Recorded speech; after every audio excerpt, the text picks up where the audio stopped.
Submarine के trace दिखे। तो ये जो ट्रांसमिशन की डिटेल्स थी और फिशिंग कम्युनिटी के जो इंटेल्स थे, इन सबको मिला के ये चीज पता चल चुकी थी कि पीएनएस गाजी अब मद्रास के पोर्ट के आसपास ही कहीं पे आ चुका है। और जैसे इस चीज के बारे में वाइस एडमिरल एन कृष्णन को पता चलता है तो ये बहुत ही अलार्मिंग सिचुएशन थी। तो अब यहां से वो मन बना चुके थे कि आईएनएस विक्रांत को मद्रास पोर्ट से शिफ्ट करना पड़ेगा, क्योंकि वॉर होने से पहले वो आईएनएस विक्रांत को पीएनएस गाजी के साथ एंगेज नहीं करना चाहते थे। तो उनके पास अब ऑप्शन बचा था कि आईएनएस विक्रांत को मद्रास पोर्ट से विशाखापट्टनम वाला जो पोर्ट था वहां पे शिफ्ट कर दें। लेकिन मल्टीपल डिस्कशन के बाद यह डिसाइड हुआ कि अगर विशाखापट्टनम जो पोर्ट है उसमें भी अगर शिफ्ट कर दें तो जैसे मद्रास पोर्ट तक पीएनएस गाजी पहुंच चुका है तो विशाखापट्टनम पोर्ट तक भी पहुंच जाएगा। तो इसका मतलब है कि विशाखापट्टनम पोर्ट में भी शिफ्ट करने के बाद कोई गारंटी नहीं है कि आईएनएस विक्रांत सेफ रहेगा, सेम सिचुएशन वहां भी रिपीट हो जाएगी। अब ये सारे डिस्कशन जब चल रहे थे तो यहीं से डिसाइड होता है कि अंडमान एंड निकोबार के पास एक सीक्रेट लोकेशन है जिसका कोड नेम था पोर्ट एक्सरे।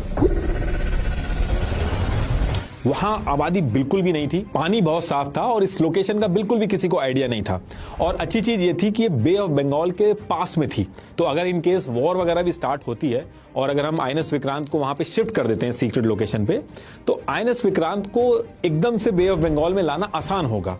दूसरी चीज, पानी साफ था, तो कोई अगर पीएनएस गाजी जैसी शिप अगर वहां पे आएगी तो उसको ट्रैक करके उसको गिराना आसान होगा, साफ पता चल जाएगा साफ पानी में। तो ये सारे डिस्कशन होने के बाद बिना टाइम वेस्ट किए आईएनएस विक्रांत को इस सीक्रेट लोकेशन जिसका कोडवर्ड था पोर्ट एक्सरे, यहां पे शिफ्ट कर दिया जाता है। अब आईएनएस विक्रांत जो था वो तो शिफ्ट हो गया था, लेकिन वहीं दूसरी तरफ जो मद्रास पोर्ट था उस पोर्ट से 12 से 15 माइल्स की डिस्टेंस मेंटेन करके पीएनएस गाजी पाकिस्तान